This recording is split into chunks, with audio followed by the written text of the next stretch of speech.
I won't be able to test it because I ain't got a memory card, have I? Yeah, I sent that other memory card back. I've told you. Well, I've sent it back anyway. The soldering skills of a dodo's are.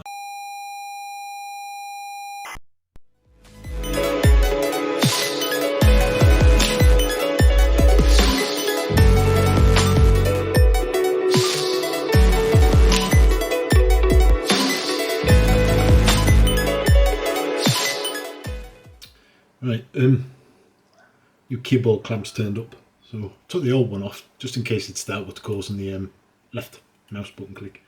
Yeah, if you haven't seen the show, what's happened is put the keyboard clamp on, connected the keyboard, fired it up, the left mouse button wasn't working. But if I hold on the key, the left mouse button works. So I let go of the key, it stopped again. Yeah. But holding both on boot up, holding both right and left, it boots up to the boot screen, boot select. So obviously it works then. In Digirom, I put the two Digirom chips in, the left mouse button worked. But it don't work on Workbench or anything. So I don't think it's a hardware issue. I don't think anyway.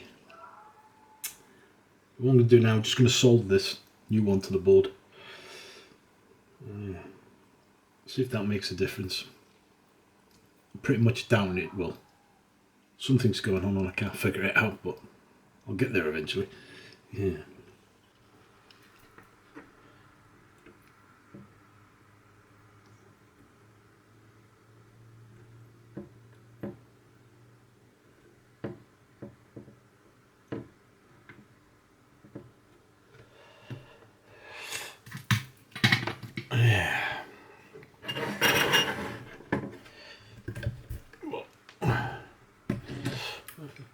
Just check all of these and make sure I've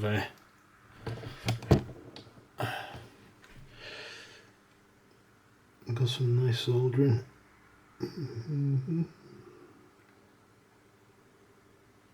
Yep, on point. Let's test this then. Caps lock works. That's a start. Yeah. Dee-dee-dee.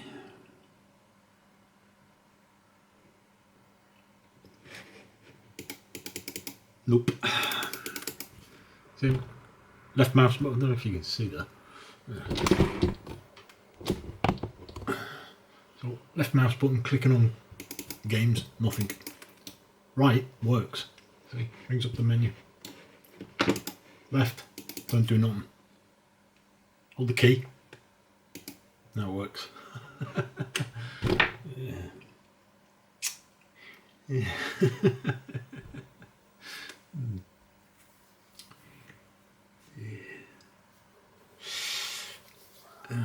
Time to get the schematics out.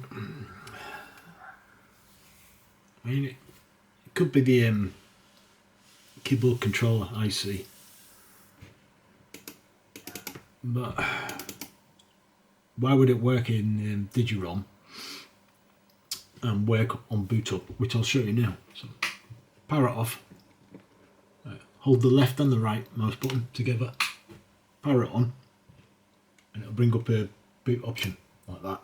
Now the only way that'll bring that up is if your left button and right button are both working. If one of your buttons aren't working on your mouse, you'll get into that. But then when I click on something, nothing. Until, and it does that. That's pressing the key. I think it's something to do with the keyboard. It could be the membrane, but there's nothing to go wrong with the membrane. All the keys work. I've tested them. But you touch it, it does that. Yeah.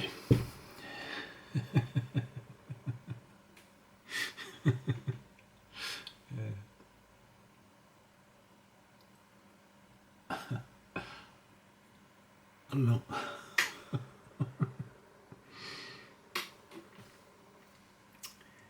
Yeah.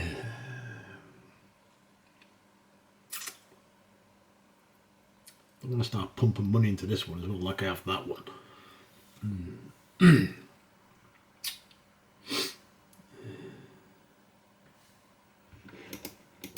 So watch.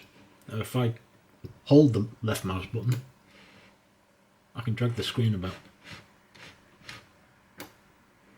but it won't activate. Yeah.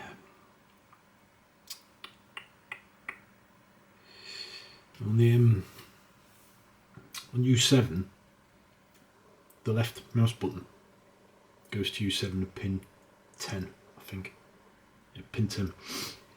Now it's actively high, 5 volt, until you click the left mouse button. Then it goes to 0 volt, which tells it it's getting a signal. Yeah, it's a bit backwards, I know. But that's what it does. It starts on 5 volts, and then when you click it, it kills that 5 volts, and that's its signal. That signal's there. So I don't think it's U7, which is the odd chip, I think U7, yeah, it is. U7's odd. I'll show you the signal. This is just a logic probe. Not exciting. It does what a multimeter does, just does it a little bit quicker. So you attach it to a 5 volt line, which will be the LED for the 5. It should be alright. Yeah. See. Yeah, I'll bring you in a bit. So what I'm going to do, I'm going to measure the active. I'll show you the active on the mouse left click. Right, so every pin 10 on U7. Get the mouse over here because I'm not cack-handed. Just be careful when you do this. You don't want to see, it's high, and then I click the left mouse button and it goes low. So high 5 volts, low 0 volts. So that tells me U7's fine. Yeah. I don't use these very often because I can do it with the multimeter. This just responds a lot quicker than multimeter. But the multimeter will read, well, I'll show you. Disconnect these. So we'll put up voltage. Again, get off. One on ground. And then the other one to pin 10 on U7. 1, 2, 3, that one. There. Now you see, gives us 5 volt, well 4.8, which is 5 volt. As soon as I press the left mouse button, it goes down to 0 basically. Let go. See? Does the exact same thing, multimeter to a probe. Just a probe does it a lot quicker. But as soon as you see the voltage disappear, you know it's doing it. So yeah, so there's nothing wrong with U7. Yeah, bugger. So I think it's pointing towards either the membrane or the keyboard IC chip. Yeah, the keyboard IC chips are 40 quid. So I'm not buying one. I've got that 1200 there, but I don't want to take the keyboard off of that to put it on here. Not the keyboard, the IC chip, controller chip.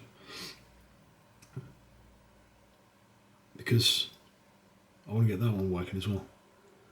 Even though that's been driving me nuts the past 3 weeks since I bought the bloody thing. The problem with that was water damage. So it could be everything on the board was gone, but and then the power pack was faulty on the, was it 5 volt line or the plus 12, where it was fluctuating all over the place. So chances are they've plugged it in and they've completely fried the whole thing, which I think is more than likely the problem. This, yeah, so taking that off Peter to give to Paul, like I've been doing with the 500 and that's not really solving the problem because that keyboard controller could be knackered as well. Yeah. There is a way where you can remove pins 13 and 14, which is the data for the keyboard on the keyboard controller. I think it's pin 13 and 14. Yeah. And then you can use the keyboard controller off a Amiga 500 and rig it up that way, so it's your keyboard working. But yeah, no. And so it doesn't look pretty, it's ugly. I'd rather not do that. I'd rather figure out what this is. And unfortunately, there's nothing on the internet. Nobody knows anything about it. I've been in Amiga groups all over, read through everything and nothing. The only solution, one guy has had this problem, and his solution was to disconnect pin 13 and 14 and put a 500 controller board, wire 500 controller board to it, which I'm not prepared to do. I want to find out what's causing it. Now from the left click to ground, there's a resistor and a capacitor, a 470 ohm capacitor and a 68 resistor. And I've checked them and they're both fine. Well, I haven't checked the capacitor, I've checked the resistor and that's fine. The capacitor still runs a voltage, so I'm presuming it's still fine. And compared it with that board as well, which is a bit pointless because that's probably fried, like I said, but yeah, I mean, both the exact same. Yeah. Well, at least it's got a new keyboard connector. Not that it makes any bloody difference. Yeah. So, the other option is get a membrane for the 1200. Let's see if that makes a difference.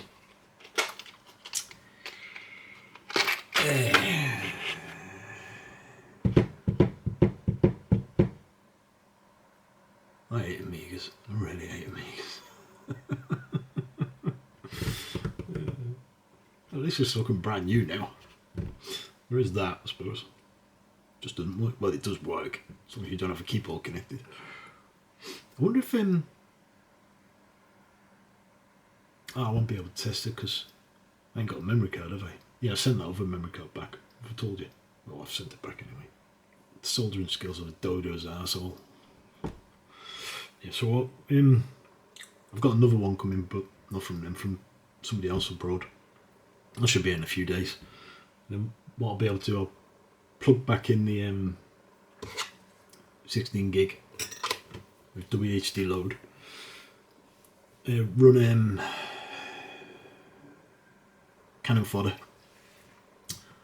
Again, what's users left and right click on the mouse while the keyboard's plugged in. Yeah, to load that I'll have to hold down a key to load the game up. But once it's loaded, I want to see if the mouse is activated on the left click without touching the keyboard. It could be something to do with the membrane being ground.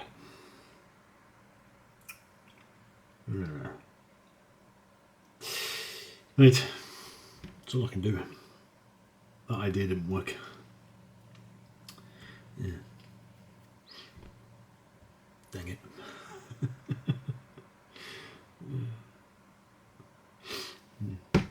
No.